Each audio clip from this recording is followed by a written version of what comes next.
And bang, bang, bang, your boys are back. What's going on, y'all? How are y'all doing? This is the Golden Octagon MMA Podcast. My name is Matt. D Rose is on this side of your screen. And I feel like it's been over a week since we've been here, dude. It's been so odd not not doing my extra content now, but dude, I'm back. UFC Nashville was fun, rocking the shirt. D Rose, how you been over the past week, man? Things been good over this way, man. In terms of betting, obviously laid an egg this weekend, man, and I laid an egg in picks. I mean, I was just I was all over the place when it came to my picks and stuff this weekend, but overall been good. But I liked watching the recap of you over at of Nashville this past weekend. Made me ended up getting a little bit of FOMO, and I didn't even want to go to the event. Dude, I feel you. I had a good time. While I was there, I had a good time, dude. No complaints at all.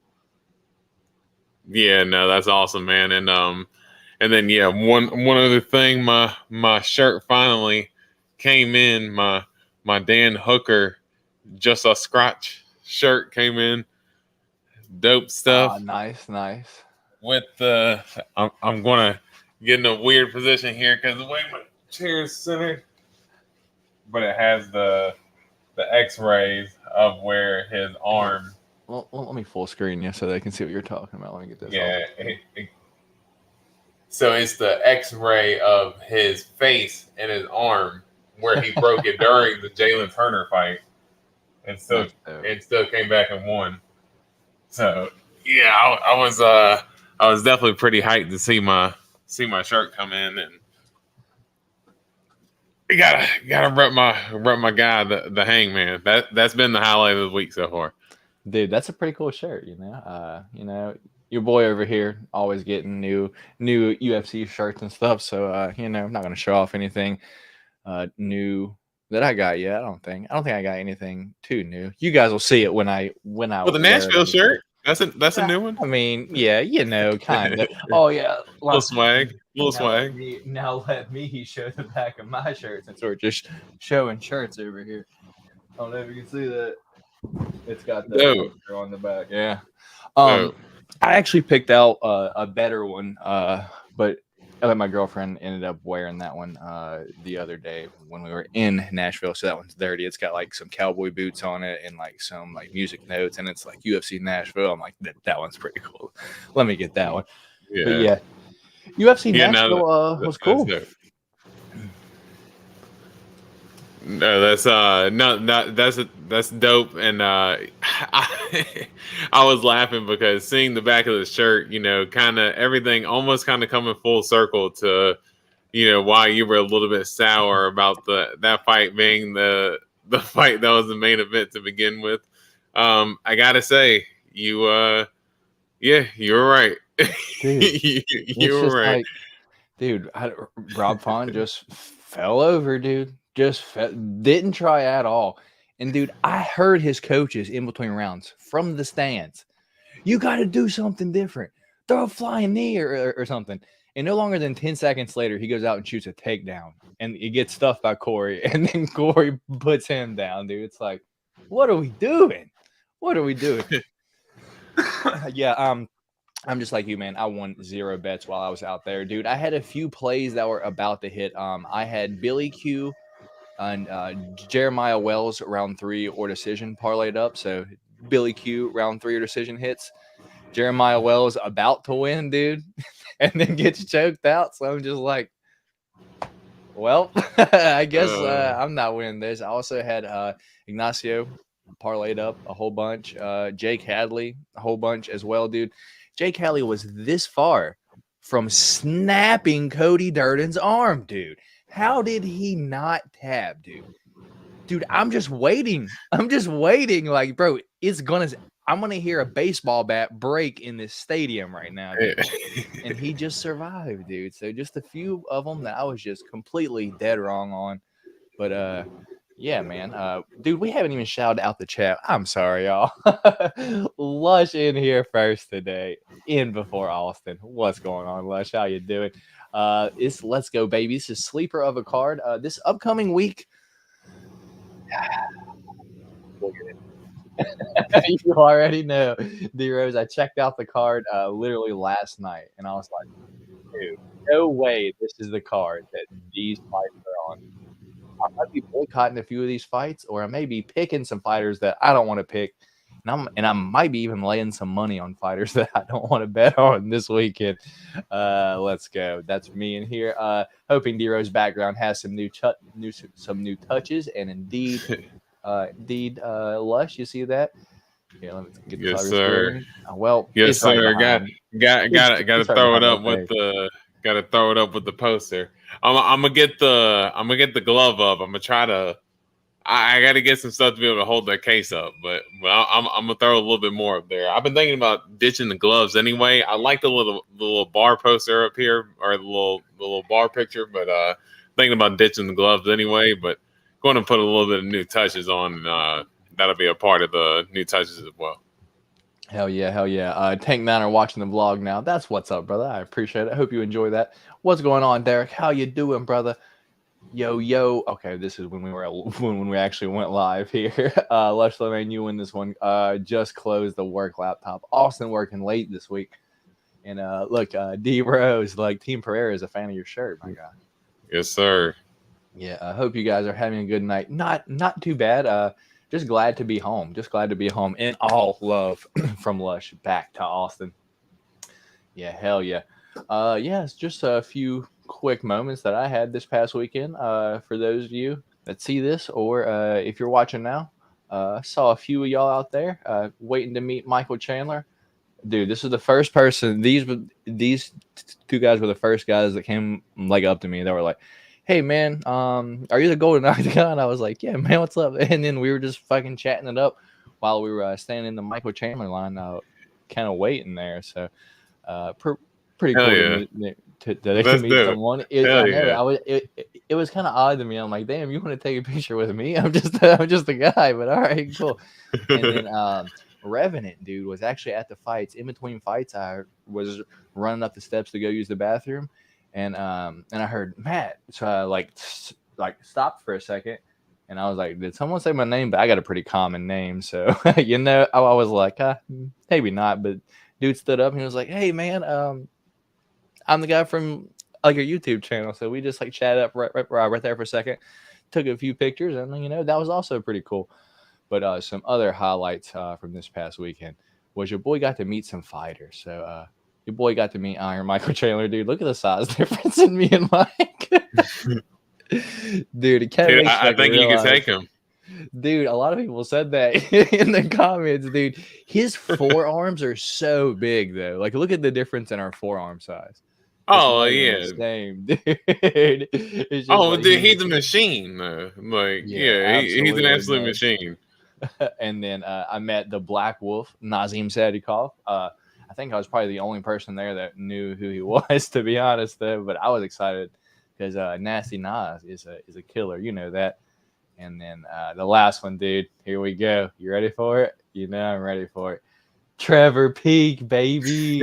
I got to meet Trevor Peak this weekend. So, dude, I had a blast. UFC Nashville in general was fun, dude. Didn't win any bets, but I had a good time. Went out there drinking on the town, dude. I've been like to New York. I've been, California, San Diego, dude. I've obviously been where I'm at now. All pretty big like party scenes, dude. Nothing compares to the amount of chaos that I saw in Nashville, dude. It was like an entire strip, dude. Police were like at the end of each street with it closed down, and you could just walk down this entire street. Like the cars and everything like couldn't drive down it, dude. There was so many people there, but dude, lines to get like 30-45 minutes to get into any like bar or anything or all like the pop-in bars or whatever you want to call it, dude. But I had a good time, man. I found a few spots to grab a few drinks, met some fighters, dude. I had a good weekend this past weekend, dude. Even though I didn't win no bets. But hey, that's going to change this weekend. We did have 3 different picks this past weekend for Pick Champ. Sorry, y'all. This podcast is starting off going all over the place. I haven't really got to talk to y'all. And like, I haven't really chatted with D Rose either this week. But yeah, 3 different picks this past weekend. Asu Amabaya versus Ode Osborne. That was pick number 1. I picked Asu. Dorian picked Ode. Pick number 2 was Sean Woodson versus Woodson and Dennis Dennis Bazooka. Dude, Sean, you know why Sean Woodson's my guy, dude. He looked good, dude, and his body shots.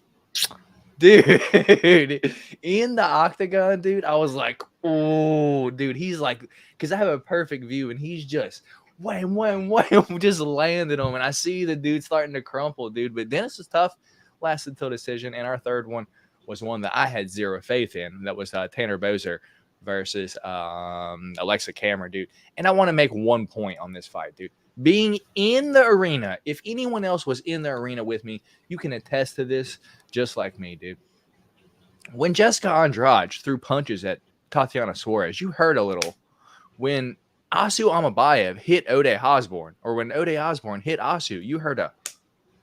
When Tanner Boser was punching Alexa Cameron, there was zero sound. It made no sense, dude. I was like, I didn't understand, dude. And he was unloading on Alexa Cameron, like, like right in his face. Alexa Cameron's head not moving at all, except for when he's getting hit, dude. And Tanner Boser has zero power, dude. It kind of just throws me off just a little bit. It's like, how are you such a big guy, but when you throw your hand at person, nothing happens at all, dude. I'm glad Tanner Boser won the fight, but that was pick number 3.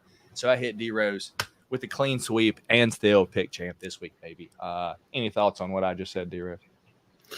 Yeah, I just thought it was hilarious. I'm just thinking about like almost kind of like the little squeaky bath toy animals, like when he's like punching somebody, it's like skirt, skirt, skirt, skirt, skirt, skirt, you know, almost kind of like a little horn or something like that, kind of going off every time he's punching somebody. But I mean, he ended up putting it on camera there, so I couldn't.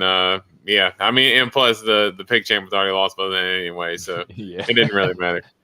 Had a few parlays missed by 1 leg, bro. Tank Niner, that's us every week, bro. It's just like the one. That's like, man. Oh, love the Brawler Bible shirt. Also, if you ever watch the fights back behind the red corner, I swear, your older self was there behind.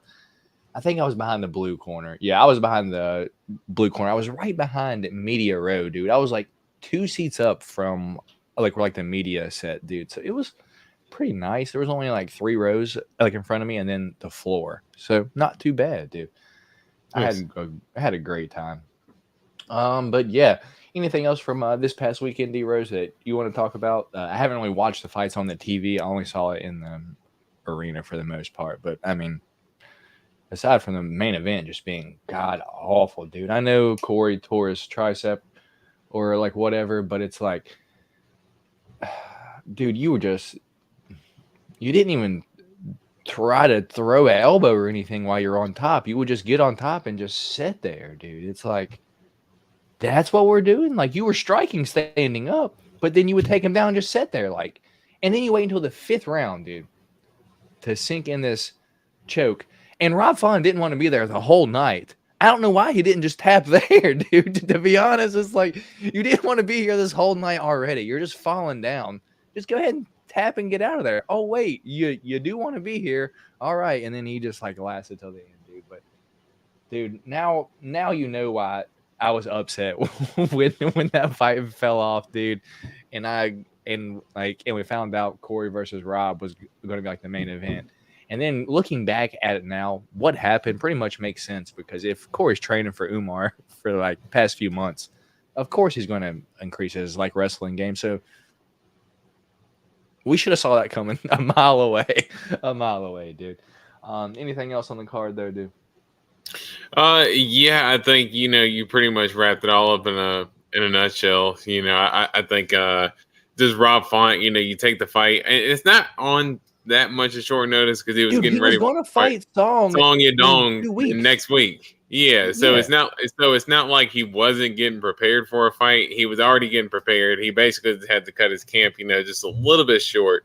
So I would have expected him coming out a little bit more fired up, but was just very just lackadaisical. And then he waits until the 5th round to try to shoot for a takedown when it's like you've already been taken down and controlled the first 4 rounds of the fight. What makes you think a takedown is going to save you in any instance? Right now going for a takedown in the 5th round, you need to go for it with like a knockout blow. But for some reason he decided to go with the takedown. Ended up really, I think ended up costing him at the end of the day.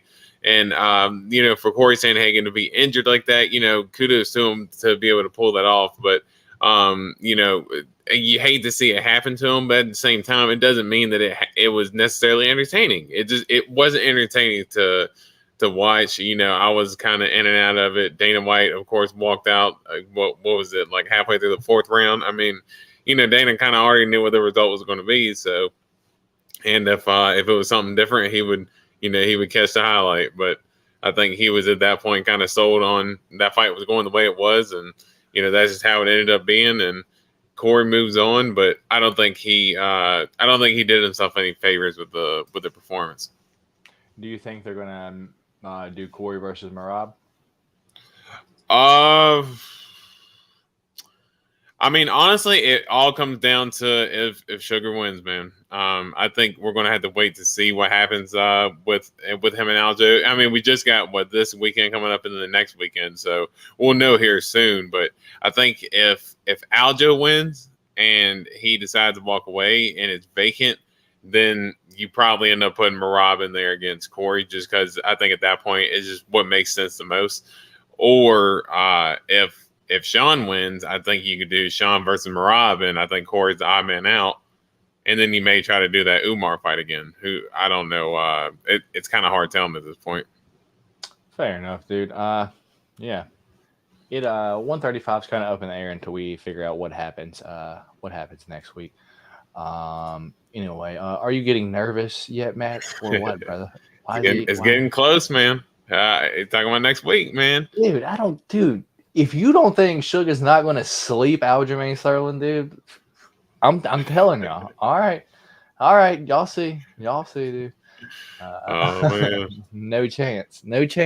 Yeah. Getting the dub, man. and new next weekend, y'all. Man, trust and believe. Here we go. So that being said, let's get into some UFC fight news and announcements, or at least that what I can find. Let's see. Let's share this. We don't need a sound, though. Well, I was going to say, while you're looking for one, I can go ahead and throw one out there. How about the UFC making it official with Israel Adesanya versus Sean Strickland?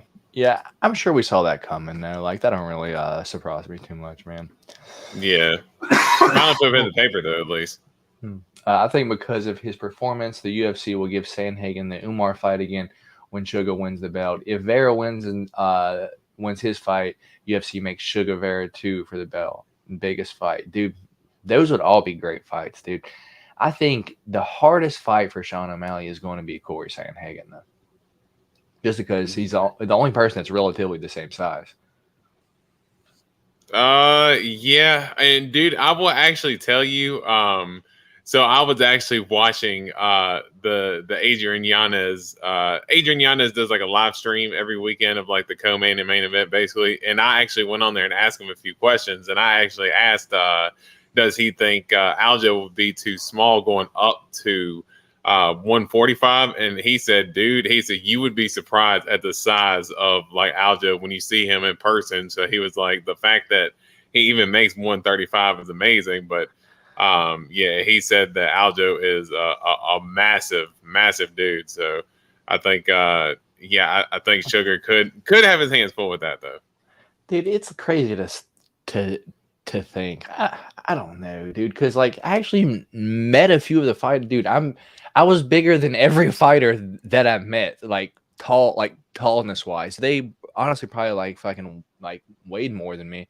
Right now, I'm like a solid like 172 pounds, dude. So if I was to be a fighter, dude, I would have to fight down to like 145, dude, because I'm not in like any kind of shape. Like I got some fat on me. Like I don't have a six pack or anything like that. So dude, if I was to fight, I'd be way down there, dude. Yeah, see, I would probably have to be like, I walk around normally about 190, 195, 198 or so. So, yeah, I think I would have to be like a solid 170 pounder. But it just goes to show how much weight those guys actually cut just to get down to the weight class that they get to fight. Because, I mean, Michael Chandler, he was much shorter than you, but yeah, he was probably walking around close to 200 pounds. Oh, he would, dude. Just let me find this picture, dude. Yeah, he's probably every bit of close to 200 pounds. I mean, dude, I mean, look at his arm, and he's still like bricked up. Like that's the crazy part. Yeah, He's dude. just like the veins in his arms were fucking popping out still, dude. yeah, like that's just like yeah, that's insane, man. He is just he is an absolute tank. So yeah, he's every bit of 200 crazy pounds. that him and Nazim and Trevor Peak all fight at the same weight class. Dude. Yeah, I met 3 lightweights this weekend. How crazy is that? Yeah, no, it's crazy, man. I also think Brian Battle was there. I didn't see him though. He was actually sitting right beside Trevor Peak. I actually saw it on Trevor Peak's Instagram. Dude, Marab was in like a cowboy hat and like a glittery shirt. Dude. Yeah, seen it. He was Rob's a man, dude. Yeah, he's like slowly kind of turned into like this little like this little like figure. Yeah. He's like this weird character now, but yeah, I love kind of the evolution. Jacket. It's like he just wears the craziest shit now. Yeah, it's wild, but he pulls it off though. So yeah, I seen that in the video. That was funny. Like, did you see Smiling Sam in the video? Like there for just a second, he was like in the corner that like no one wanted a picture with old Smiling Sam there. Oh no, I would have been like, I've been over there flexing with him. Sitting probably like 2 rows right in front of me, like with his wife. I think, dude. Yeah, but what? There's 9 kids with him, or nah, it was just him and his wife, dude.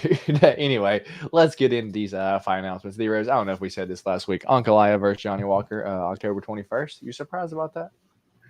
I believe we did talk about it, but a little surprised just because I felt like that was a little bit of a step back for Magomed to fight Johnny Walker. But hey, Johnny Walker, I do think is ranked number 5 or number 6 in the division right now. So I mean, he's sneakily one of the top guys in the division. So if man, I think it's a little sneaky because his leg kicks could be tricky against Magomed, especially the way Magomed just absolutely got his legs brutalized, both of them against Jan last time. So it should be interesting. Do you think now would be a okay time to buy O'Malley, or is it time late for sport? It depends, brother. If you're a fan, go for it. But if you're just trying to make money, dude, O'Malley's cards are already expensive. Like they haven't ever been cheap for the most part. So if you're a fan, brother, just whatever you decide, man. All right. But yeah, man, it should be an interesting fight. And I agree with you. Johnny Walker, sneakily, dude, there's leg kicking range. Oh, yeah, we did talk about that last week because I remember saying that. Yanez versus the Dragon, dude. Oh, this one came out right after the podcast last week, and then I sent it to you. I'm like, of course this happens right after we get off the podcast, dude. Dude, I like both these dudes. I'm a fan of both of these guys. This is going to be a hard one for me to pick. Adrian Yanez, obviously a lot quicker, a lot cleaner with the paws. But Dragon got those nasty calf kicks, dude, coming out of Factor X. Ooh, immediate thoughts on this one?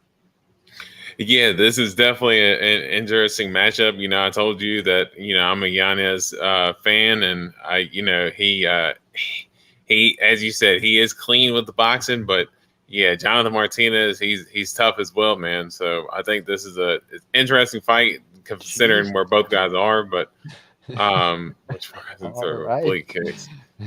That'd be crazy.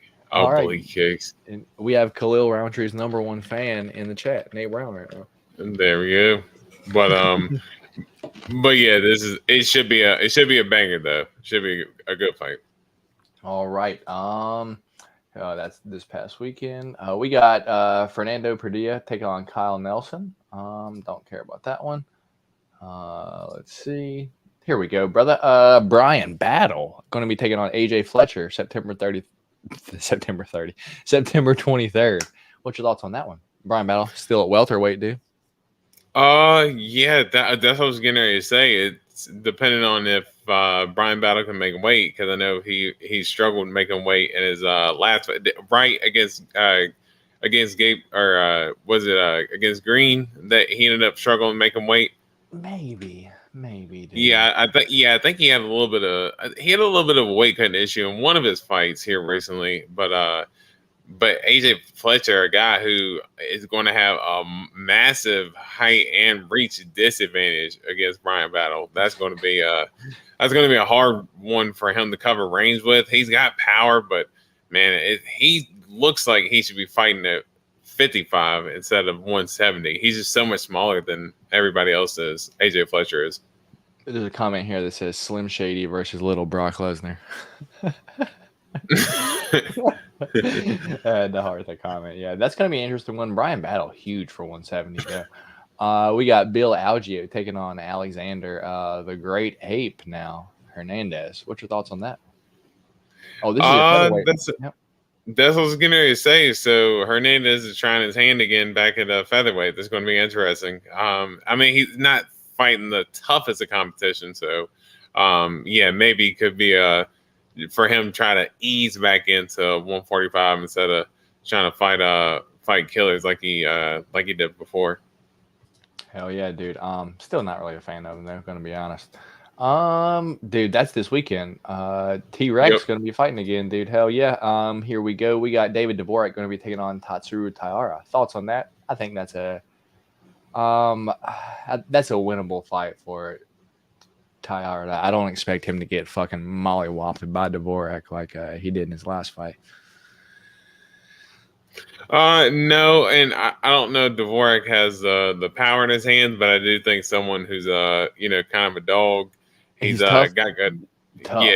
Yeah, super tough. So I think I think he could present Tatsuro Taira some problems as well, but should be a good fight. Hell yeah. And then that's this past weekend. We've got Johnny Munoz taking on Arichi Lang, dude. October 7th. You care about that?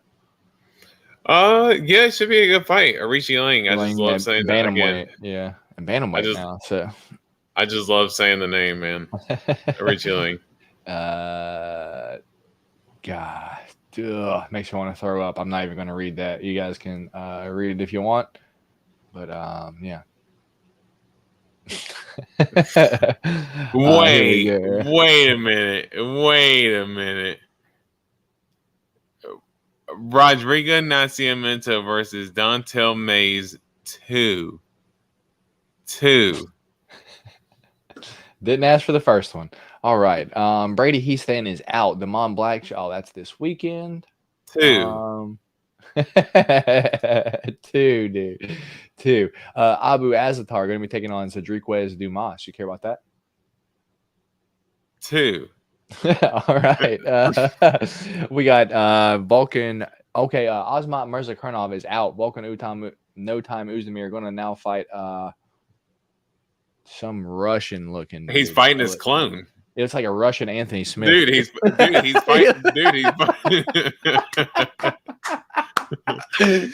fighting Russian Anthony Smith.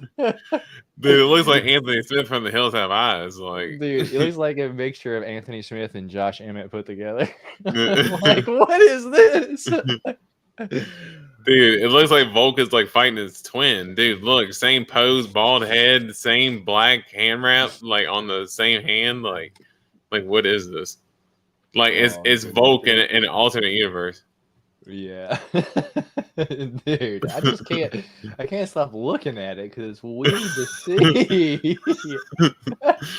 His face looks like animated. Yeah, what's going on, Phoenix? How you doing, brother? Russian Anthony Smith, indeed. That's what it is, dude. The dude Vulcan is fighting looks like a love child between Anthony Smith and Fedor, dude. Nah, there you go, Fedor. Yeah, Fedor. That's what it is. That's 100% what it is. That's what I was trying to get, but that's what it is, Fedor. All right, and you said this earlier. Strickland versus Izzy officially happening September 9th. Dude, I actually heard now someone say that they were trying to make Pereira versus Yuri as the headline for that card instead, but they couldn't get it to happen. I mean, it just sounds like probably that they're trying to put a little bit of pressure on either side, but I'm assuming on Izzy's side a little bit more, just because he's expected to be the headliner of that card. Volk had just fought here recently. Izzy had his fight in April, and he's a guy who likes to stay active, and it only made sense for him to headline that card. It was supposed to be a pay-per-view. So, and Strickland was going to be the guy that was ready. So I think we kind of called it before, said that he was going to be ready, and he ended up being ready to go. Fair enough, dude. So it'll be an interesting one, dude. I expect Sean Strickland to probably get knocked out, or we might see Izzy just leg kick him for 5 rounds, dude. Dude, this is my girl's returning. Casey O'Neill is out against Jennifer Maia, UFC 293. But in steps my girl, Vivi Araujo. What's your thoughts on that? Man, that's an interesting fight because I'm getting a little choked up there because this fight's so awesome. But no, Jennifer Maia, her boxing has been looking a little bit better in the last few fights. Something I kind of hadn't been giving her credit for. But yeah, and Vivi, she can crack, but she can also get hit as well. So that should be an interesting fight.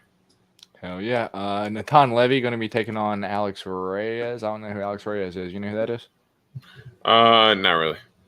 Yeah, me either. And I think that's the last one, brother.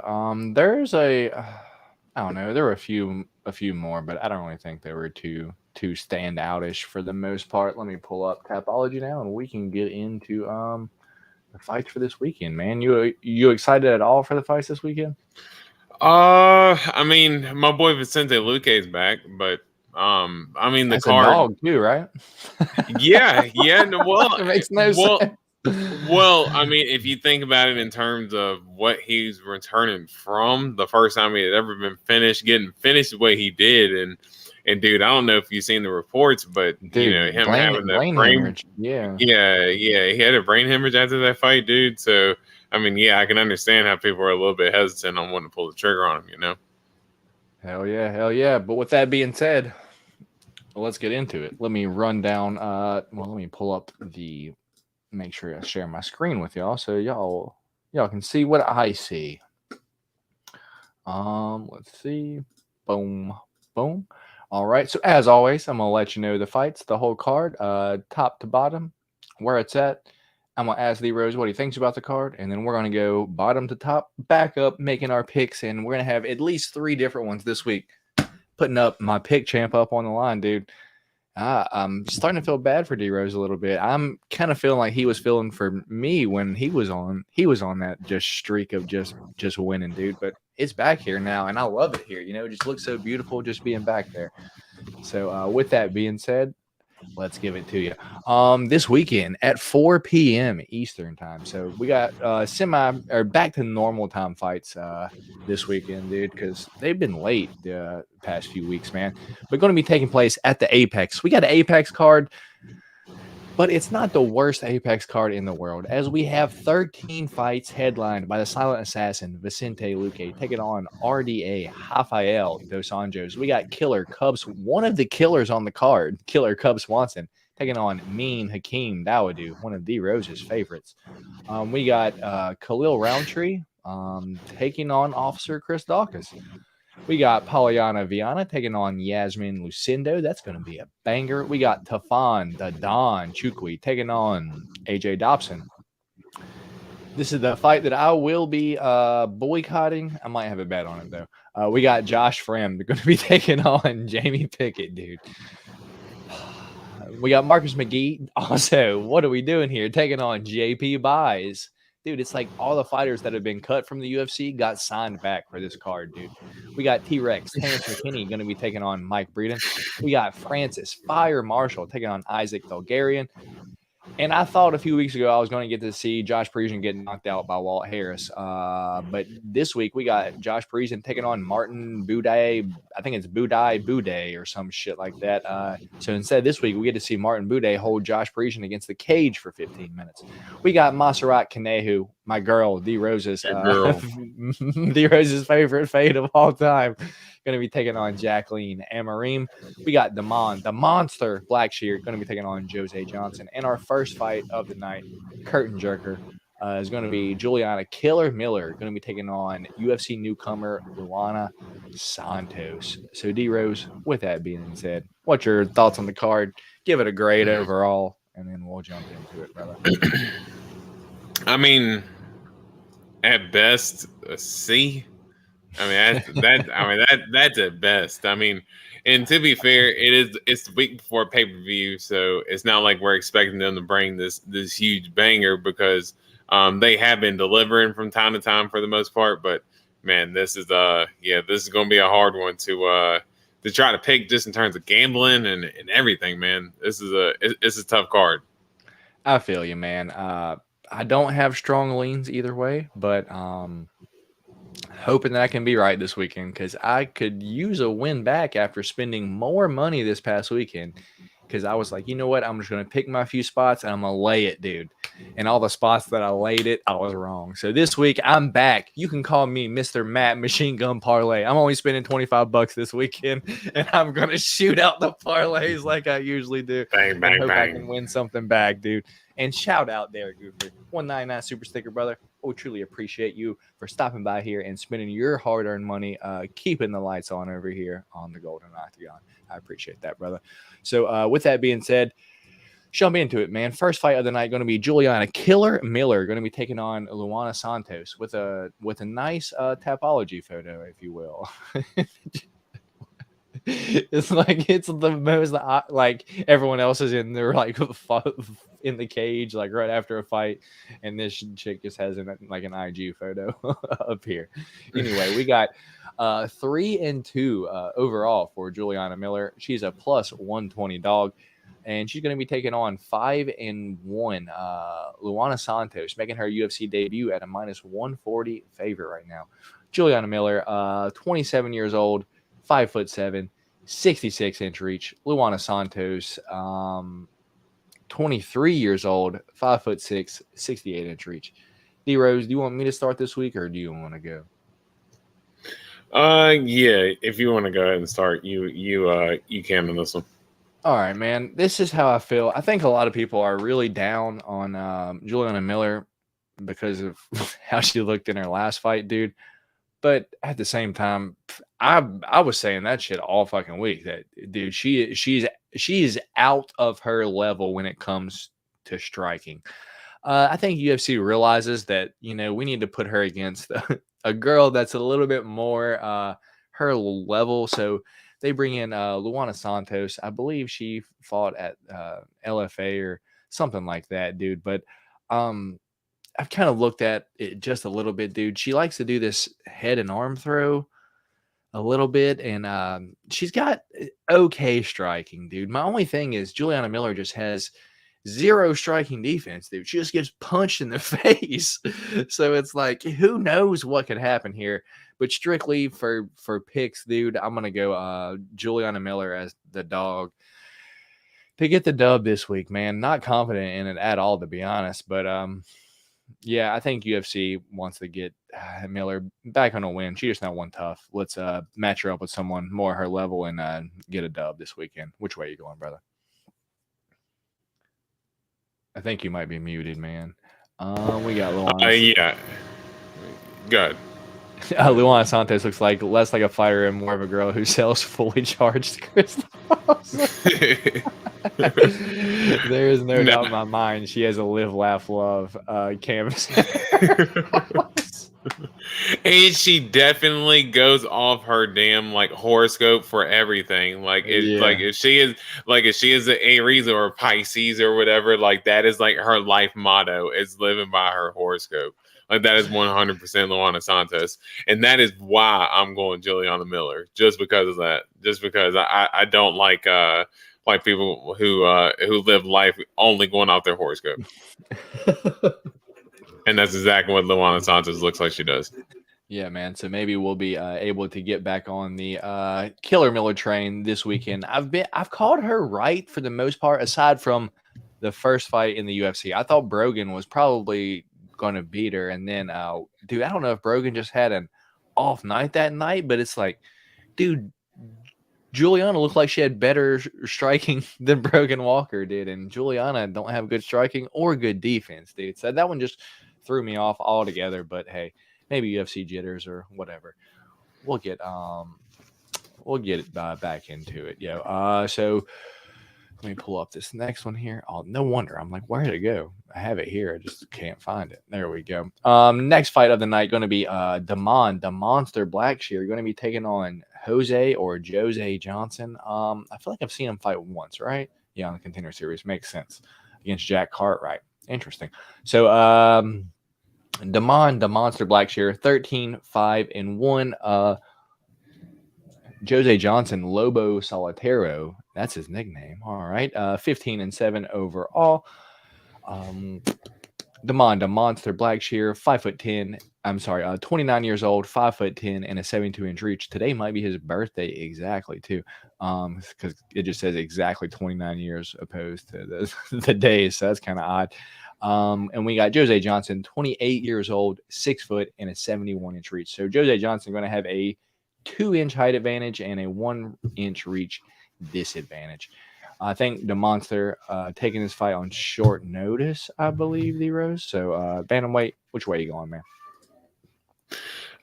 Yeah, this one's going to be a little tough to call just because, as you said, Blackshear coming in on short notice, but he is more of the power puncher, between the fighters. And then I think Jose Johnson, he was a guy who came in on the Contender Series and was supposed to be really a lot better than I think what he ended up just really. A second, D-Rose.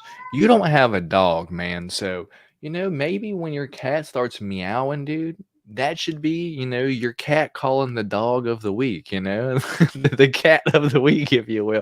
Or maybe when the cat meows, that's the favorite. Maybe that's the favorite, dude. Maybe your cat is Stu is letting you know who's winning this fight, man. Yeah. I wish he would absolutely. Again, I don't know why he does this shit. He just ends up coming in. I was hoping that he would just end up like carrying upstairs, but no, he just ended up carrying right down here. I was like, no. So you decide to walk down here while I'm doing the podcast and doing it. Thank you. He might be trying to tell you though, dude.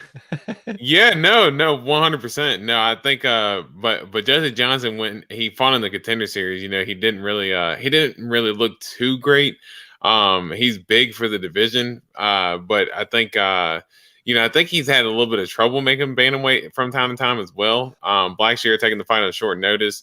He's a power puncher. Again, he can get you out of there. I think it's coming off of a KO win of was it Luana Lucerda in his last fight. So yeah, I think he's definitely got the finishing ability. But let's go. Jose Johnson's had a little bit of time off. Let's go with the undercat of the week. The undercat. Yeah, let's go Jose Johnson, man. He's a pretty decent underdog, but I do think I don't even have odds right here, D-Rose. What do you got for odds?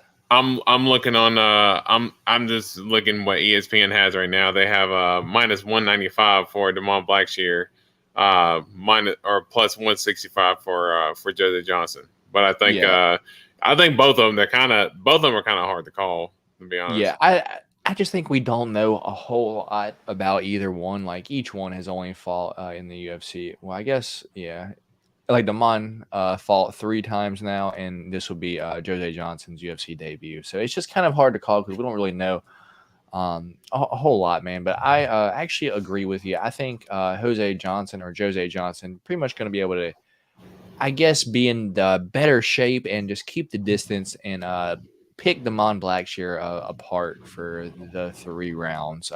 If you want to look back to the Farid Basharat fight, Javid is way better than Farid, and he got away with just unanimous and Damon Blackshear. I suspect that's how this fight could look this weekend. So you said Jose Johnson is the dog, D-Rose? Yeah, plus 165 dog right now. So yeah, I thought Interesting. So I thought that was a pretty interesting play as well, because I was like, man, I just don't know if we know enough about either for him to be as significant of an underdog. I know he's technically got the reach disadvantage, but for me, having a little bit of time off, I think there's some money to be had there. Yeah, dude. So first two of the night going with two dogs. Me and D-Rose both on dogs for the first two of the night. Kind of surprising. Next fight of the night, we got Montserrat Ruiz Conejo, the Mexican rabbit, if you will. We got, and then she's going to be taking on Jackie Amarim. Oh, this is going to be a cool one. We got 10-2 for Montserrat Conejo. Only losses were to Amanda Lemos head kick and Danielle Taylor in Invicta, dude. She was brought in to lose to Cheyenne Velismus to make Cheyenne Velismus look good, dude. And dude, she headlocked through her and held her all 3 rounds and then spit on her getting up, dude. She got a cool neck tattoo, but she's going to be taking on Jackie Amarim, 6-1, lost to Sam Hughes in her last fight. Dude. Do you remember her last fight?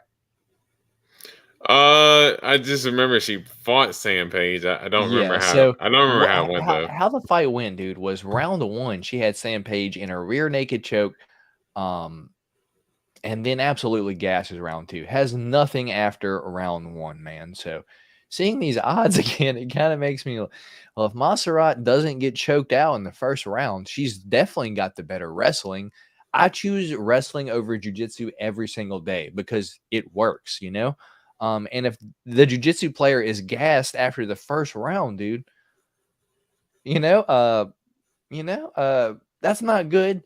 And when was dude, Montserrat Conejo hasn't fought in 2 years, dude. You got to think she's been working on her striking at least in the past 2 years after getting demolished by Amanda Lemos, right? And as a plus 200 dog, this will be interesting. But here we go. 30 years old for Montserrat Conejo, 5 foot with 61-inch reach. And then we've got Jackie Amarim, 28 years old, 5'3" and a 67.5-inch reach. So Jackie going to have a big reach advantage, dude. I don't know. Have I been breaking this one down as we're going through it? Well, I guess it's my turn anyway, so it's not too bad. So, exactly. Yeah, man. Dude, this fight's going either Jackie's going to sub Ruiz round 1, dude, or we're going to see Ruiz get a decision win, dude, at the plus 200 dog. So I could see the line for her by decision being plus 400, dude. Might be worth a shot this weekend. Ruiz by decision. Dude, give me Montserrat Ruiz as 3 dogs in a row this week, dude. I don't even know, man. Man, that's a gutsy call, but I mean, honestly, again, as you said, the betting lines for Jacqueline to be the favorite that she is, after getting minus fucking. After gassing the Sam Page and getting kind of controlled for the rest of the fight. I remember glimpses of it now that you bring it up to my attention, but yeah, for that betting line, that's a little risky. I don't know if I'm going to be pulling the trigger on that betting line, but I just do have to think that she's going to be a little bit more well-rounded on the feet than Montserrat Ruiz. 2 years off, though. You know what striking can improve in 2 years, dude? It's a long time. I mean, potentially, but I mean, could she have had injuries as to why she was off for that amount of time as well? A lot of times I don't know if anybody's going to take that amount of time off. Just you sure she's training that now? King's MMA and 10th Planet Jiu-Jitsu.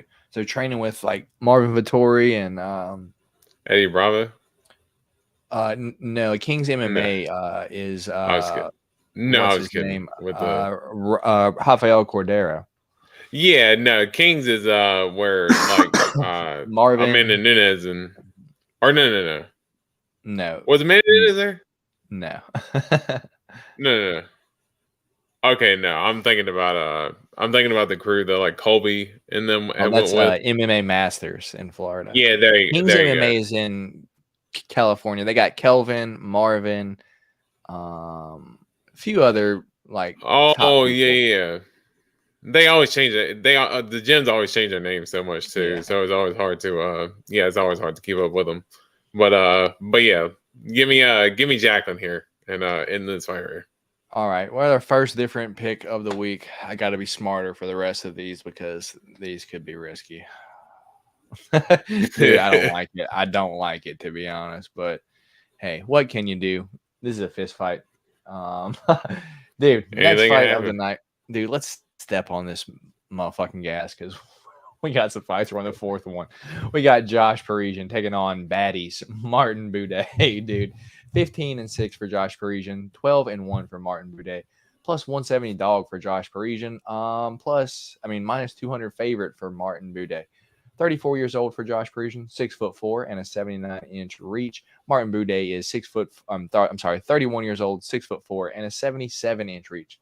So same size, going to be a 2-inch reach disadvantage for Martin Buday. D-Rose, break it down for me and make your pick. Oh man, this one's a little bit of a harder pick for me because I do think that man, it's such an ugly fight because Martin Buday, he's got some. I guess he's a black belt apparently. He's a black belt apparently, but we haven't seen him use one takedown yet. Yeah, that's what I was getting ready to say. That he's known to have good grappling, but I mean, for what I've seen, he just a lot of times just uses like basic striking. Kind of leg kicks, 1-2s. Cage I was about to say cage control. Yeah, pretty much. This fights like almost like he doesn't get out of first or second gear when he fights for the most part. But Josh Parisian, he's a guy who his hands aren't quite as developed either. But I would say that for a heavyweight, he's got a pretty good gas tank, pretty good wrestling. And I think that in terms of like submission skills or much like that, I don't think he's got much for that either. But he really weaponizes his cardio as like as a weapon to his opponents. And Martin Buday, he's good at distance management, range, kind of getting in and out of range, and really pushing his will against guys with the clinch exchanges. But there could be some money to be had on Josh Parisian. I would say, worst case scenario that whatever the over in this fight is, I think you could pretty much bet that the over is going to go in this fight. These guys, neither one really have that finishing instinct for the most part. So I think I think a decision could be likely. I don't know if I want to bet decision, but I'd bet the over for sure. Man, let's pull on the dog this weekend. Let's go Josh Parisian here. I think Martin Buday is pretty good, but he just hadn't overly impressed me, and I think arguably Josh Parisian maybe not fought the better competition, but has been a little bit more active at least. All right, man. I agree with you, but I don't at the same time. I think Josh Parisian's, now that Jared Vanderaa is out of the UFC, probably the worst heavyweight on the roster, dude.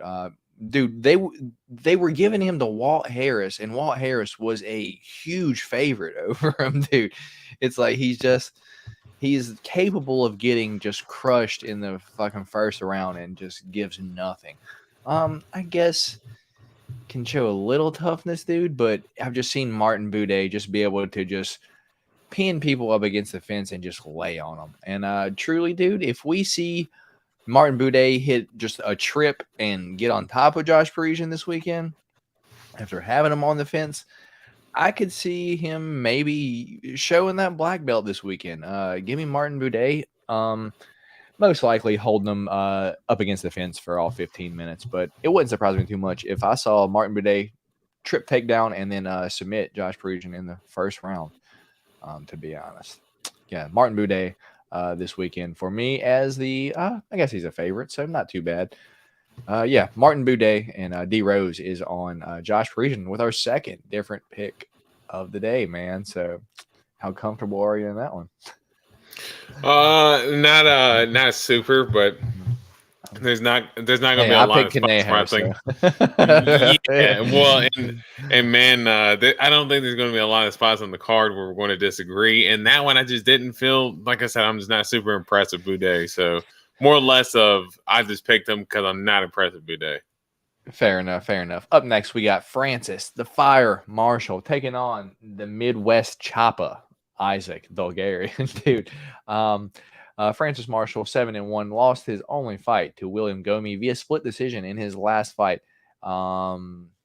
This is going to be Isaac Bulgarian's first fight in the UFC, 5-0. Francis Marshall minus 190 favorite, Bulgarian plus 155 dog. Fire Marshal, 24 years old, 5'9", 72-inch reach. Bulgarian is 27 years old, 5'7", and we ain't got a reach. So I guess this one's my turn. I've looked up on Bulgarian just a little bit, D-Rose. He pretty much fights like Terrence McKinney, but crushed everyone in the first round, dude. So this is going to be a test for him this weekend. Fire Marshal's tough. We've seen him get cracked and be able to take it and continue to put on the pressure and end up winning the fights later on, dude. And I think that's probably what we see this weekend. UFC newcomer here, 5-0. I suspect Francis might get cracked around one, but we haven't seen Bulgarian out of the first round. Does he have a gas tank? We'll find out this weekend if he doesn't put Fire Marshal out in round one, dude. So that being said, give me Fire Marshal probably either late finish or maybe even a decision this week. Which way you going, man? Yeah, I will say that I don't know too much about Bulgarian, but just what I know from Francis Marshall, I do think that he should be the favorite here. He's a smart fighter. He's early on in his career, so he is still a little green, but he is a smart fighter. But I do think that what in the William Gomes fight that I think what he really struggled with was really just the range management. Like Gomes was just You gotta say it in an Australian accent for us so you can make sound 6 happen. Don't be a tire kicking Bogan. Drop the boys a thumbs up. We appreciate that, Sound 6. Hell yeah. Let's go. But no, I think Francis Marshall, he should be the better fighter. As you said, if he doesn't get the late finish, I think a likely a decision. If Bulgarian kind of rushes him, I can see Francis Marshall going for a takedown, going for some control, really wearing Bulgarian down, and maybe just getting the finish later. But Francis Marshall should be able to get it done here. All right, me and D-Rose both on Francis Fire Marshall this week as a favorite, minus 190 favorite.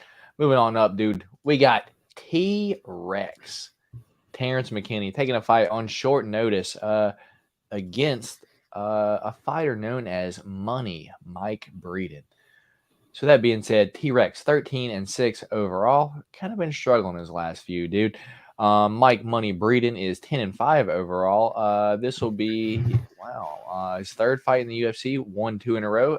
Alexander Hernandez and then Natan Levy, dude. And I gotta be honest, Natan Levy is not the best, so you're losing to him. T-Rex, Terrence McKinney, minus 260 favorite. Money, Mike Breeden, plus 210 dog. T-Rex is 28 years old, 5'10", 73-inch reach. And Money, Mike Breeden, is 34 years old, 5'10", and a 70-inch reach. So about the same size. T-Rex going to have about a 3-inch reach advantage. D-Rose, I'm jealous, but break it down. This fight, I don't think there's going to be too much for me to break down here. Mike Breeden, just, from, as we said, that, the fights that he has had in the UFC has not been glad we could deliver, man. Mike Breeden just has not been impressive, dude, at all. And, for McKinney, he has been reeling here as of late, but man, I got to think against a guy like Mike Breeden, someone who Alex Hernandez, put out. And Natan Levy controlled him for the whole fight. McKinney has good wrestling, good finishing instinct. He's going to be the bigger guy. He just fought recently and has been finishing his last 2 fights. But, man, just don't gas after the first round, dude. It's just like, man, if you can just hold yourself together, man, you should be able to win this. I'm going to ride with T-Rex here. Let's go T-Rex. I think he could potentially get like a maybe like a ground and pound, maybe a submission. I'm going to look for Terrence McKinney and maybe go for a takedown early and try to. I think he's going to try to get the fight over with pretty quickly. Yeah, man. To be honest, I don't even think UFC would have offered T-Rex this fight if they didn't think it was a winnable fight for him. To be honest, like if you just look how Mike Breeden loses, it's usually I think he's been like knocked out a few times, dude. A few times, like in the first round too. Been like finished in the first round a few times, and that's what T-Rex does, dude. It only matches up right. This is a get right fight for T-Rex, Terrence McKinney, and I like it for him. I'm going to be betting T-Rex inside the distance this weekend. And if it don't happen, dude, then I'm going to be like, well, damn, dude, T-Rex might be getting cut if he loses the money Mike Brady. Especially if he gets finished. Yeah, if he gets finished after he gets gassed in the first round. Dude, but all Mike Braden's got to do is last until the second round, dude. We know how to beat T-Rex, man. He's fun, but he's like Daniel Da Silva, man. He's got one round before. That's it. That's it. Yeah. He's toast after that. Yeah. I love me some T-Rex. I'm going to be rooting for him this weekend. Let's see some McKinney get the dub this weekend. He's a pretty big favorite. So don't surprise me too much. Up next, though, we got Marcus McGee making his second UFC fight against the returning JP Buys, dude. JP Bays. Feel bad for the guy, man. Young Savage. So we got the Maniac, Marcus McGee, taking on Young Savage, JP Bays. 7-1 for Marcus McGee. Made a UFC debut late notice against Jeremy Newson in his last fight. Impressed for the most part. I think up a weight class too. And then Young Savage, JP Buys, 9-5 overall. Has he fought since he's been out of the UFC, D-Rose? No, he hasn't fought since he last fought Cody Durden a year ago. Got knocked out. But speaking of that, dude, I got to start giving Cody Durden some credit, man. I just keep picking against them, and dude, maybe he's just good. He's just better than what I thought, man. Because Jake Hadley's really good. Got clean, crisp boxing, dude. And dude, Cody Durden hurt Jake Hadley round one, cut him open, man. And it's just like, dude, maybe I got to start giving Cody Durden more credit than what I have been. Anyway, lost to Montel Jackson up at 135 via split decision, and got knocked out by Bruno Silva. So he's got finished both times at 125, but went to decision at 135, dude. Interesting. Marcus McGee, 33 years old, 5'8", 69-inch reach. JP Buys, 27 years old, 5'5", 67-inch reach. I got to go Marcus McGee this weekend, man. Could be wrong. We might come out and just get that who did Victor Henry treatment. Maybe he's just not that good this weekend when he fights JP Buys. But that being said, I got to go Marcus McGee still, probably to knock out JP Bays because he's just chinny from what I've seen. I guess we'll see, man. We got a person that can make flyweight going to be fighting a person that last fought at featherweight. So interesting fight, man. Which way are you going? Yeah, this should be an interesting fight for as long as it lasts. By the way, look at this. So Marcus McGee's only loss is via rear naked choke from Rafael Nascimento, and JP Bays has a lot of rear naked chokes and chokes on his record, dude. So this might bust a whole bunch of parlays this weekend, man, because I don't know anyone picking JP Bays. Yeah, that's definitely a potential here, but yeah, I'm going to be one of those people who are not picking JP Bays. As you said, very chinny. He's shown some ability in his fights, but just his resistance to damage is not very good. Marcus McGee looked good in his opening fight or his debut fight in the UFC against Journey Newsom, a guy who a lot of people had in high regard. So I think really? I think McGee keeps really? Well, I don't want to say they held him in that, but he had a lot of hype going into that fight, and and I know it was because McGee was taking the fight on short notice, but like Journey Newsom, he was a pretty big favorite like going into that fight, and I remember betting like fucking Marcus McGee and actually hitting a little bit on that. So I guess that's Yeah, like I've just never thought he's been that good, I guess. yeah, no, but no, he was Marcus McGee was a pretty big dog going into that fight. So, and understandably so, it was his UFC debut on short notice, all this stuff. So, but yeah, I think he keeps the momentum rolling here this weekend and gets another finish. All right. So me and D Rose both on Marcus McGee this week. Thank goodness I broke that one down because D Rose has got this one. Gee whiz, brother. How about this? Go for it, D Rose. I'm not even saying it.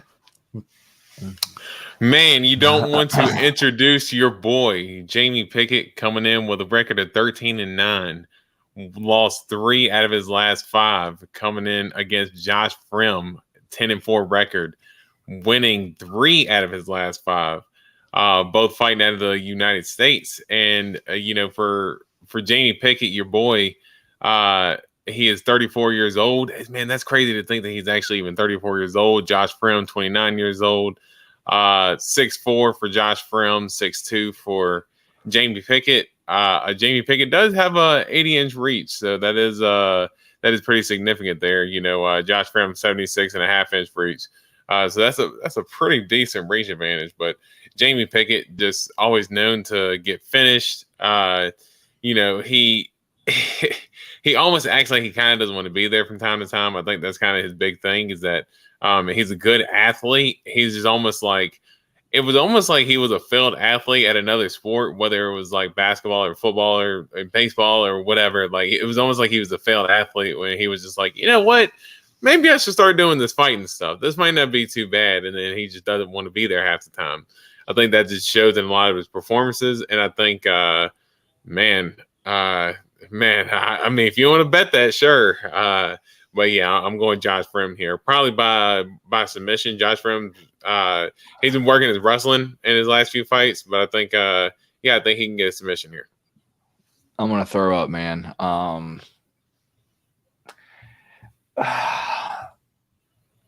Dude, Josh Frim should not be a -310 favorite over anyone, dude. He beats Adriquez Dumas via submission, but I guess we didn't really think he was that good to begin with.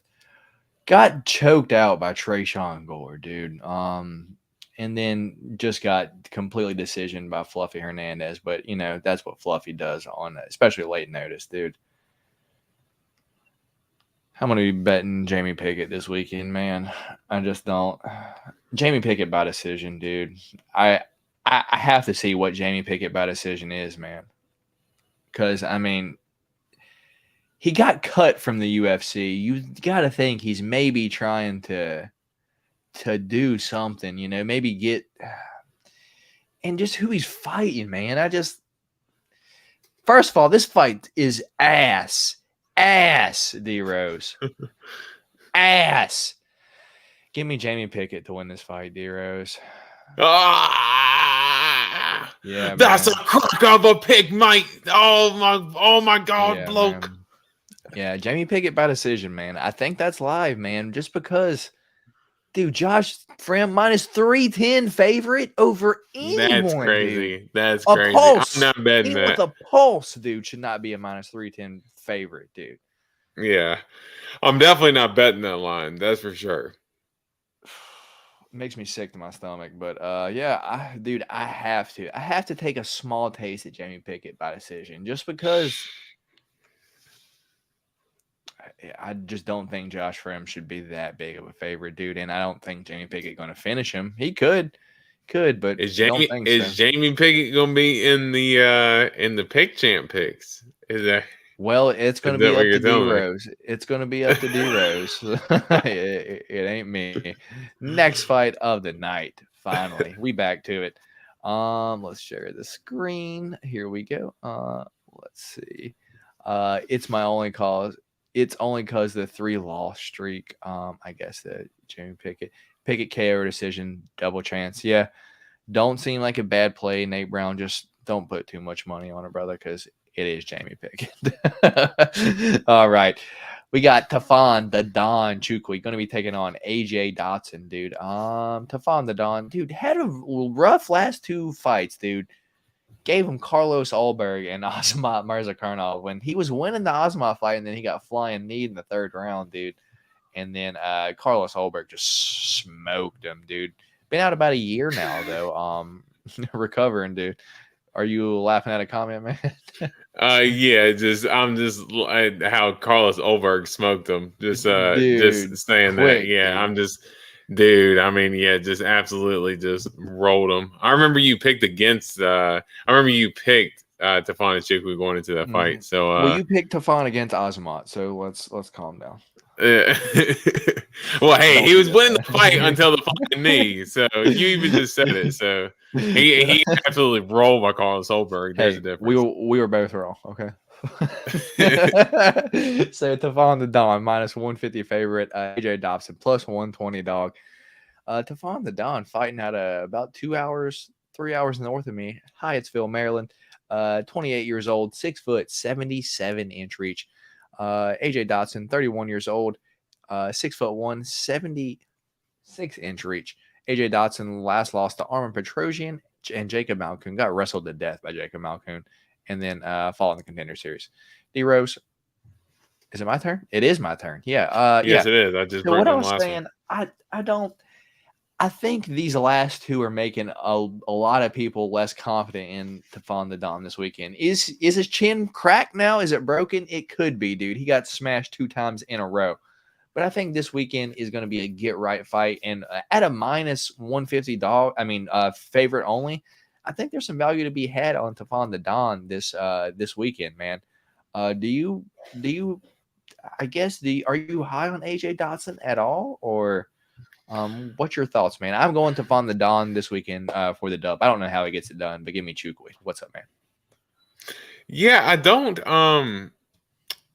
So I think Tafon and Chukwi, he's got a ways to win. I do think that. I do think that. He is well rounded for the most part. I think he's got pretty good wrestling, but I do think that for AJ Dobson, he's going to be a big dude. He's athletic. He can hit hard. And I think, the big thing in his first couple of fights in UFC is that he's been fighting wrestlers. He's fought Jacob Malkoun and he's fought Armin Petrosian. Tafon and Chukwi, he can wrestle, but a little bit more of a striker. So I do think that there's something that AJ Dobson can take advantage of. Bigger guy. I think he's going to be a little bit more explosive, the better athlete, hits harder. Tafon and Chukwi, he's going to be a little bit more technical maybe with the striking. But man, I think there's some money to be had on AJ Dobson here. I think he's going to be, as I said, a little bit more explosive, and I think I'm taking the dog here. I'm going to go AJ Dobson here. I'm just not huge on Tafon and Chukwi. He does show signs of getting hit a lot, and AJ Dobson, man, he was cracking Armin Petrosian a little bit in that fight before Armin Petrosian was really taking it to the ground. So I think as long as Dobson can keep it on the feet, keep the distance, man, I think he should be able to win the fight. All right, fair enough. Me and D Rose picking different. Is that pick number 4 different this week, man? I believe so. All right. Next fight of the night, we got Polyana Viana. Dama de Ferro. Going to be taking on Yasmin Lucindo, dude. Man, I enjoy Polyana Viana, dude. I think she's a good fighter. 13-5 overall for Polyana Viana, 14-5 overall for Yasmin Lucindo. Only loss was to Yasmin Haregi in her UFC debut, and then beat up the guy named Brogan Walker in her second fight. 1+160 dog for Polyana Viana, -190 favorite for Yasmin Lucindo, dude. The size difference here is going to play a difference in my opinion. But 31 years old for Polyana Viana, 5'5", 67-inch reach. Yasmin Lucindo, 21 years old, a baby still, dude. 5'3" and a 66-inch reach. D Rose, break it down. Man, this is a tough one. Polyana Viana, she had the knockout in her last fight, right? Yep. Smoked Jinu Fry, dude. Yeah. She had the. Because I remember we were pretty. She just laid on her back the whole fight. Yeah, that's what I was getting ready to say. We were both kind of disappointed with her coming off of that fight, and I think I know I picked Jenny Fry just almost for that reason. But then, I mean, she made slight work of Jenny Fry, so that was impressive. Yasmin Lucindo, one of those that the young up and comers. I do remember she fought and beat Yasmin, or she lost Yasmin Uregi. But that was like the matchup of the Yasmins on that dude on the that San would have Diego been fight of the card last night year. if it wasn't the Onama versus Landwehr next, like right Yeah. after that. Dude. Yeah, that fight was an absolute barn burner. And of course, Nate Landwehr playing through the crowd, of course. But yeah, Lucinda, she's super young, still only 21 years old. I do think, man, she's got a lot of ability, but I think there's some money to be had on Polyana Viana, dude. I don't know. I just hear the dogs barking this weekend for me, maybe. I don't know, but 21 years old, that just shows to me you still got a little bit of growth to kind of go through. I do think that, man, if Polyana Viana, she's gone to show, like, in her UFC fight, she's gotten, submission, knockout, she can get the finish if she can kind of early too, right? Like if she can come out and just takes advantage of these girls that aren't really like warm yet for the most part. Right. And I think that's something that Polyana Viana might be able to take advantage of this weekend. So I think Polyana Viana, she's going to be the bigger girl. Yasmin Hiregi, she is going to be a little bit quicker. She is Lucinda. All right, my bad. I'm mixing them up. Yasmin Lucindo, she's going to be the cleaner striker of the two, but I think Polyana Viana, I think she's dangerous in all aspects of the game, and I think her being the bigger girl and more experience, give me a UFC experience at least. But let's go Polyana Viana here. All right, man. We're gonna have a different one here. I think it's gonna be a competitive fight unless we see Polyana lay on her back for 3 rounds, which I could see happening, dude. I've seen Lucindo. She's got that chin on her, dude. She fought Hiregi, dude, and was cracking Hiregi and was eating punches back, and they didn't seem to phase her that much, dude. I think she's got a chin on her. She's still young, dude, so it don't surprise me. But I think she can take a punch. And that being said, I think she's going to be able to outlast the first round, stay safe, and just I don't want to say this is going to look like a Jessica Andrade fight against someone that she can't finish, but isn't Lauren Murphy. You know what I'm saying? Like, right. She is kind of beating her up all 3 rounds, but doesn't really get close to the finish. Give me Yasmin Lucindo via decision this week. And a different pick again, D Rose. Here we go. I'm upset that I have to break this one down, dude.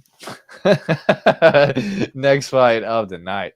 We got Khalil Roundtree taking on Officer Chris Dawkins, moving down to 205. Khalil Roundtree, 11-5 overall. Officer Dawkins, 12-6 overall. Khalil Roundtree, minus 205 favorite, plus 170 dog for Officer Dawkins. 33 years old for Roundtree, 6'1", 74-inch reach. Officer Dawkins is 33 years old, 6'3", and a 76-inch reach. And beware this weekend, y'all, when betting. If you are willing to risk your money on what side of the bed Khalil Roundtree woke up today or on Saturday, have at it, dude. But it's just like when he wants to fight, he's going to fight, dude. But, dude, he beat Carl Roberson like Carl Roberson robbed his house in that fucking video that I saw of Carl Roberson robbing someone's house, dude. Like, Khalil Roundtree beat Carl Roberson up like that was his house that he broke into and, like, tried to steal his shit, dude. He give him body kicks on the ground, dude. We don't see that. If that Khalil Roundtree comes out this weekend, Officer Dawkins is getting smashed, crushed. But we might see the Khalil Roundtree that comes out and, dude, just like fucking stands there and like, hey, man, fight, go, do something. But he'll just stand there sometimes, dude. And it's like, I don't like it, to be honest. I don't like it at all. Pollyanna already has a dub over Covington. She was roasting him on Twitter. Yeah, that's right. But yeah, man, that being said, I'm picking Khalil Roundtree this weekend, man, but I'm not putting this in my parlays. I am not doing it, dude. And if it is in any of them, I'm going to expect to just lose that shit. D-Rose, you think Officer Dawkins going to choke out Khalil Roundtree, or do you think Khalil Roundtree snoozes Officer Dawkins this weekend? Man, I do think this is an interesting matchup. I think it's a super tough matchup for Chris Dawkins to have his debut in the UFC at 205. I know they say he's fought at 205 in the regional scene, but hasn't fought at 205 in the UFC yet. Now for Khalil, he's not the combo puncher, but he's a power puncher. He's got the Muay Thai style. He can't. But I mean, like, as far as like, he doesn't have like super clean boxing combos or whatever. Like, he's got like whipping hooks, and his hands are lightning quick, but he doesn't have like like the sick boxing combos, something that kind of Dustin Poirier or Max Holloway type kind of like hands, So I think that is something that Chris Dawkins sees that he might be able to take advantage of. And he's also kind of mentioned that his wrestling, he thinks that he might be able to use his wrestling kind of moving down to 205, him being able to kind of tone up a little bit more, use his strength advantage coming down from heavyweight. But I think this is going to be just a tough matchup for Chris Dawkins, man, just coming down from heavyweight. I think if he does use his wrestling, though, look out for his wrestling, because if he does, that is one part where Khalil does still tend to struggle with every now and then in terms of stopping guys from taking them down. But if Khalil stuffs the takedowns, I think Khalil gets a win here. But I think before Chris Dawkins even gets a chance to go for a takedown, I think Khalil cracks him, and I think Khalil folds him. I do think, or Khalil could wake up on the left side of the bed and just fucking come into the octagon and just pretend that he's still half asleep for 2 rounds. That's the big part. It just depends on literally if he it depends on what the weather is that day. Like, seriously, it just depends on how he's going to fight. But if he comes out the Khalil that we know, I think one of the first big shots that he lands on Dawkins, I think he gets him out of there with it. Hell yeah. Me and D-Rose both on Khalil Roundtree. Not confident either way. Nope. Next fight of the night. We got a good one, dude. 2 of your favorite fighters, dude. If I'm not mistaken, you rave about both of these guys. One of which I'm not a fan of them. Never have been.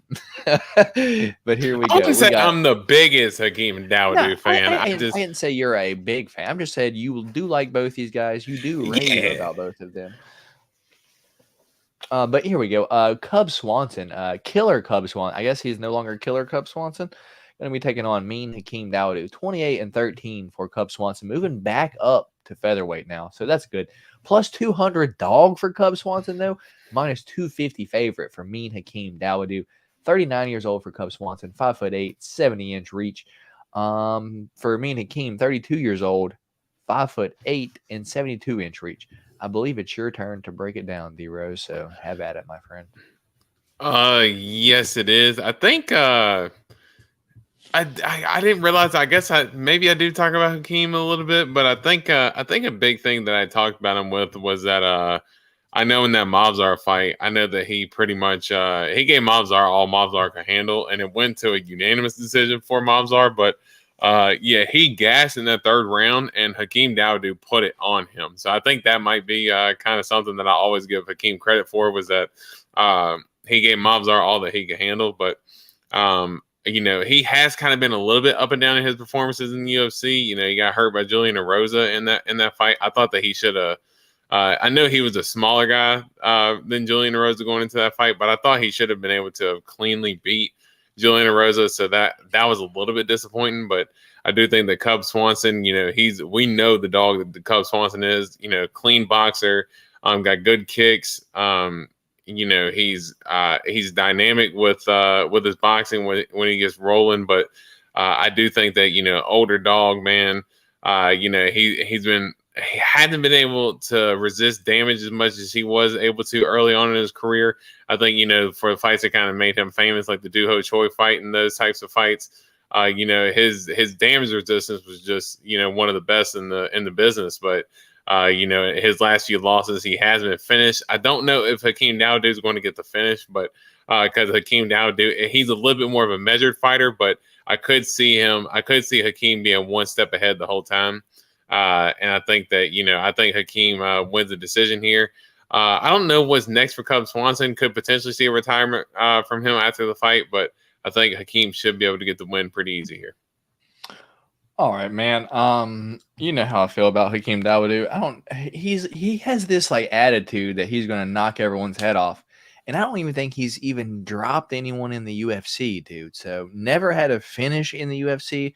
So he's just so confident about he's going to come out and like crush these guys and never even had a UFC finish, man. So I don't think he has power in his hands, even though he thinks he has power in his hands. He swings for the fences and it looks like it could knock someone out, but it doesn't ever seem to hurt anyone. So I guess that's what throws me off. Dude, this week I'm going with the old vet, the dog in Killer Cub Swanson to get the victory this weekend. Dude, if Killer Cub Swanson comes out like he did in that Darren Elkins fight, me and Hakeem is in trouble, brother. Because Cub's still quick, man. I think the 135 cut was maybe a little bit too much at his like late age. And I guess he did get hurt a few times. One of which, though, the big one was the Dragon Martinez leg kicks, man. So I don't think Mina Hakeem's a huge leg kicker. I know he does have some good kicks, but I just think it's just a little bit different when you train that all the time. Give me a Killer Cub, maybe even to knock out Mina Hakeem Dawodu, but probably via decision. Cub Swanson is the way I'm going this week. Let's see. Head kick UFC finish for Dawodu. Oh, am I wrong? Who did he head kick knock out? The Asian dude. Fuck, I can't remember his name now. Probably not that good though, right? No, he was the guy who I think they said like he did like an OnlyFans or he like was like getting naked for people for money or something like that. Exactly. So if that's the only person that me and Hakeem is finishing, dude, my point stands, dude. It doesn't matter. Yoshinori Hori. I don't care. If that's the only person that me and Hakeem's finishing is the dude that's showing his butthole on OnlyFans, dude, you don't deserve to be in the UFC. Cub Swanson getting the dub this weekend. Man. Tough. All right. So I believe, was that the co-main event, dude? Hell yeah, that was the co-main event this weekend. So we are finally here. If y'all haven't already, do us a favor, hit a thumbs up button on the video. Support your boys over here. We don't ask y'all for anything. We just want y'all to come in here, hang out with us, chat it up in the comments, and hit that thumbs up. And we just have a good time with y'all. So main event this weekend, D Rose, and is it going to be your turn to break it down? I believe it is, right? So that being said, we got Vicente Luque. I just broke down the last one. Is mine? Okay. So we got Vicente Luque taking on Rafael dos Anjos. Oh, we got a good fight, man. We got the silent assassin, Vicente Luque, 29-9-1. Won 3 of his last 5, but lost his last 2 against Jeff Neal and Bilal Muhammad. Got knocked out by Jeff Neal and actually had a brain hemorrhage after the fight, dude. So it's been about a year later. So, I mean, he's been cleared to fight, I guess. Hopefully it wasn't by some Brazilian doctors and he's actually not all right, but I guess we'll see.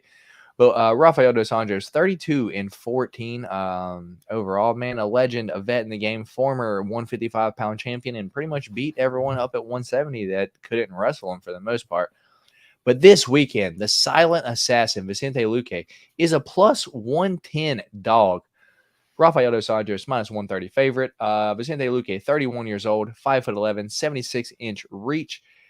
RDA is 38 years old, 5'8", and 70-inch reach. Also trains at King's MMA with Or Maserati Conejo, dude. So that being said, dude, I don't think Vicente Luque should be the dog this week. I think a lot of people are like taking too much into the hands of steel knockout, dude. But dude, Jeff Neal's good, dude, and his nickname Hands of Steel was there for a reason. Dude, he fucking dropped Shavkat when they fought, man. Jeff Neal's solid, dude. I just think Vicente Luque is a little bit too big for RDA. I suspect this weekend Vicente Luque ends up cracking the older RDA and maybe submitting him, dude. If Rafael Fiziev might have cleaner striking than Vicente Luque, dude, but he's not as powerful as Vicente Luque, and I think that's going to play a part this weekend. Vicente Luque is going to finish RDA, in my opinion. That's my pick this weekend, D-Rose. Which way are you going, man? Yeah, I think RDA, he's said at this point, he's kind of wanting a little bit more of the fun matchups rather than fighting the young up and coming contenders, but Vicente kind of a mixture Luque of two right here. yeah, exactly. It is a fun fight, but Vicente Luque, I do think that if you're a Vicente Luque fan, as I kind of consider myself, I'm a big Luque fan. I kind of consider this almost like a tune-up fight, but it is a tune-up fight, but it's still a bar, or kind of like a litmus test as far as like to see where he's at, coming off that Jeff Neal knockout. Is he going to be, is he going to be shop worn for something like that? Is he going to be hesitant? Is this brain hemorrhage going to hinder him going forward as far as him being a good fighter ever again? We just never know. So I do think the betting line kind of reflects people being a little bit hesitant on that end. If we get the old Vicente Luque, or I don't even want to say the old Vicente Luque, but let's say a similar version to the Vicente Luque that we know, he should be able to, close the distance against RDA, defend the takedowns. Even if RDA, because I do think he's going to probably shoot for a lot of takedowns, Luque should be able to defend them for the most part. I think RDA, he's going to be game. He's not going to get ran over by any chance, but I do think at this age, 38 years old, he's going to be just a little bit of a step behind. And I agree with you. I think Luque is going to have the power here. Potentially a late finish, but if not, I think you can maybe go safe if you're on FanDuel, maybe do a 4-5 decision for Luque. Or maybe just Luque straight up if you just feel good enough about him winning already, man. So exactly. That throws me off that he's the dog altogether. yeah. I think people are just so scared about where he's at right now with that brain hemorrhage, man. Let's kind of see where he's at, and if he comes out and has a spectacular performance and looks like the Luque of old, then then people might jump back on that bandwagon. But I think people want to kind of wait until they see what he looks like. Let me ask you this, D-Rose. If that fight ends up not happening this weekend, what's going to be the main event? It should be Jamie Pickett and Josh Fromm, right? No, I'm kidding. No, man. I would have to say, Cub Swanson and Hakeem Dawodu, just because one is the co-main event, and two, I would have to say that Cub Swanson is the biggest name on the card. I believe he has headlined cards before. You can maybe say, I was about to say maybe Dawkins and Khalil, but yeah, it would probably have to be between those top two, probably Cub and Hakeem, just because Cub does have the bigger name overall. Dude, I'm surprised Jamie Pickett, Josh Fromm is even on the main event, dude, or on the main card. You got T-Rex on the super loaded card. Yeah, T-Rex on the prelims. Well, it's not like he's in the best position right now either. And he's not fighting, and he's fighting a guy who you could consider a can for Terrence McKinney. So, yeah, that fight doesn't need to be on the main. And we got our guy here, Lushlow, man, every week, being the fucking guy, keeping track of our picks and hitting us with the motherfucking $10 dono. I appreciate you, Lushlow, man. You are the fucking man, dude. You guys pick different on one. Ruiz Conejo taking on Jacqueline Amarim. I'm on Maserati Conejo. D Rose is on Jackie Amarim. Our second different pick this week is going to be Josh Parisian versus Martin Boudet, where D Rose picked Josh Parisian and I picked Martin Boudet. Our third different fight, Josh Friend versus Jamie Pickett, and D Rose picked Josh Friend, and I went the opposite. So our fourth different fight is Tafon the Don Chukwi taking on AJ Dobson, where I went Tafon the Don Chukwi, and D Rose went AJ Dotson. Our fifth different fight, D Rose, is Polyana Viana versus Yasmin Lucindo, where I picked Polyana, or D Rose picked Polyana Viana, and I picked Yasmin Lucindo.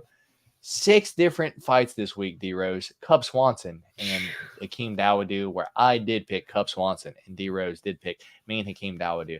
And as the reigning defending pick champ this week, D Rose, I do have one rule. The Jamie Pickett Josh Friend fight, that one's off limits. You can't put that. No. 6 fights to pick from. You're not putting that one in there. You're not confident. No. You're not picking that one. That one's off limits. You have 5 different fights to pick from. D Rose, pick your poison, brother. Nah, that's not right.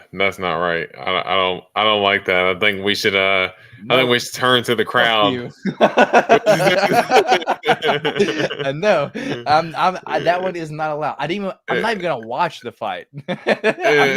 We're not picking that one. I think we should have Lush rule on that, whether that fight should be included in the picks or not, because I mean it's a We'll leave it up to Lush. Yeah, we'll let Lush decide. But let's go Ruiz, Jacqueline. No, dude, there's better fights for you to pick on than. You know what? I'm gonna be quiet. Let's let Lush decide if he thinks that it should be allowed in there, and then I'll let you pick. So he's come on, Lush, you gotta decide it for us, man. You gotta decide this for us. If we, because I think it should be in there, but yeah, he stuck his neck out there and went for it. So it's between you guys. Leave me out. Yeah, I'll leave you alone on it. I'll leave you alone. How about that? But let's go. I guess let's go.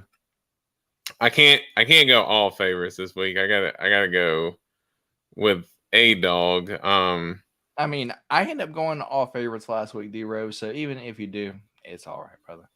Yeah, let's go Dawson and Chukwi. Let's go that, and then let's do Swanson and Dowdy. Well, that's 2. What's your other one? And then Ruiz and you're Jacqueline in the first fight of the night. Okay, all right, dude. I'm surprised you seem pretty confident in Josh Parisian there. I wonder what threw you off there.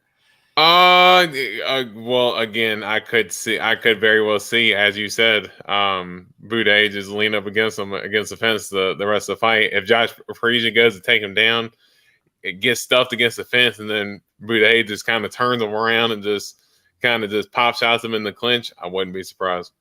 All right, D-Rose. So not confident this week. I might lose the pick champ, but I'm not confident this either. week. Our 3 different picks this week are going to be Mazerat Ruiz taking on Jackie Amarim, where I am going the Mexican Rabbit, Mazerat Conejo, with her little bunny tail at the weigh-ins. Watch out for that. I'm going to be taking on Jackie Amarim. D-Rose taking Jackie. Our second different fight is Tafon the Don Chukwi taking on AJ Dobson. And, we'll see if Tafon the Don's chin is cracked. I'm taking Tafon. D-Rose is on AJ Dobson. And our last one is Cub Swanson versus Mean Hakeem Dawodu, where I've personally never been a Mean Hakeem fan for the most part. D-Rose, he likes him, but I think Cub Swanson gets it done this weekend. So, that being said, that's our 3 different picks.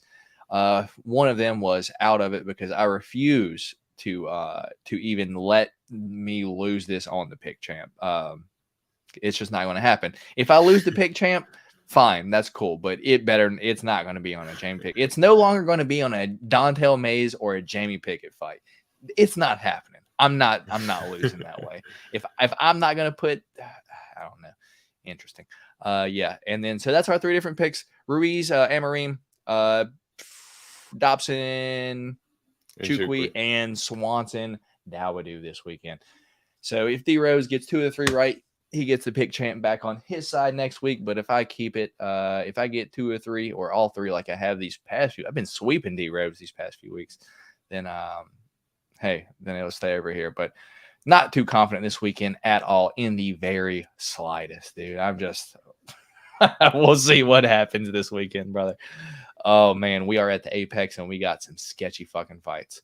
Are you frozen? Oh, I just saw you blink. You've just been sitting there in one spot. Yeah, I've been listening. Yeah. But yeah, man. That's our picks this weekend. Are you confident? Are you getting the pick champ back on your side, man? No, not confident at all. But I mean, you got 2 favorites and a dog, so who knows? Yeah, I mean, it's tough, but yeah, let's go D Rose this weekend. But sheesh, it's a tough weekend, man. Like I said, I don't feel confident in any of these picks. Before we get out of here, we don't really do much. I guess I try to do change the cheddar when I can, dude. Is there anything that you might be trying to parlay up before we get out of here? Man, I would say maybe like I said, I would definitely look at the over in that Martin Buday and Josh Friesen fight. I think that's probably going to be like minus 250 though. Yeah, but I mean, just in terms of like what I think is going to be a lock, Okay. Again, not confident in much at all this weekend. I think this weekend is going to kind of be one of those. I'm gonna try to maybe hit more straight bets more than anything, but I want to have to see the props without actually seeing them right now. I don't have too much confidence in too much. Maybe a Khalil Roundtree finish, but how confident would you be in that? Maybe not at all. I might go on. Dude, it's just. Dude, these fights could go either way. Maybe I'm most confident this week. Most confident this week on probably Martin Buday, T-Rex, Marcus McGee.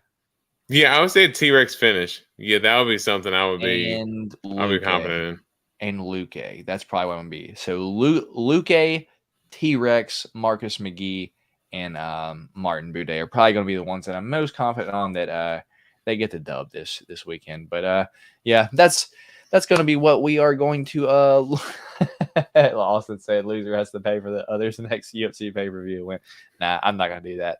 Not going to do that to old D Rose. It's all right, brother. Shit ain't cheap, but we like to have fun, and fun ain't cheap for the most part, unless D Rose decided he wants to stream it, dude. But every time I try to stream one, it's just the worst shit ever. He like pauses halfway through, I have to like refresh the page, and it's like stream down, and I'm like, dude, I'm not doing this. But yeah. Yeah, I'm paying too much at that point. Yeah. Anything before we get out of here, D Rose, or are you good, man? Nah, man. We should be good to wrap up. Hell yeah, man. We had a longer pod today, y'all.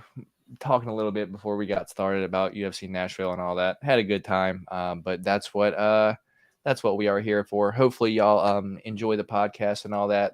That's way too much to bet. Yeah, shit. I don't even bet that in a weekend, let alone that much for it's hard enough to pay for the pay-per-view, That's it's tough. Yeah, we appreciate you guys. Stay safe. Good luck, everyone. Them dogs are barking. Hell yeah, brother. Hopefully the dogs are barking this weekend, and we can hit a big one. I'm gonna be Mr. Machine Gun Parlay this weekend, shooting them out, a bunch of 6, 7, 8, 10 legs, hoping that I can hit one, get my money back for the past few weeks that I haven't won a fucking thing. So, hopefully get back on track this weekend. That's usually how it happens. I'll go a couple weeks hitting them, and then I'll go on a little losing streak about a month, and then I'll be back into it. So we appreciate all of y'all for stopping by here today on the Golden Octagon MMA podcast. We'll be right back here next week to recap the fights and break down UFC 293, I believe, right, D-Rose? Right. No, 292. 292. 292, yeah. 293 is Izzy versus Strickland. But 292 in Boston next week. We got Sugar versus Aljo. We're gonna have and new. But yeah, y'all. That being said, be safe, all of y'all. Appreciate you. I hope y'all have a good rest of your week. Got some stuff going on. I got some blasters that opened of Select, so keep an eye out for that on Friday.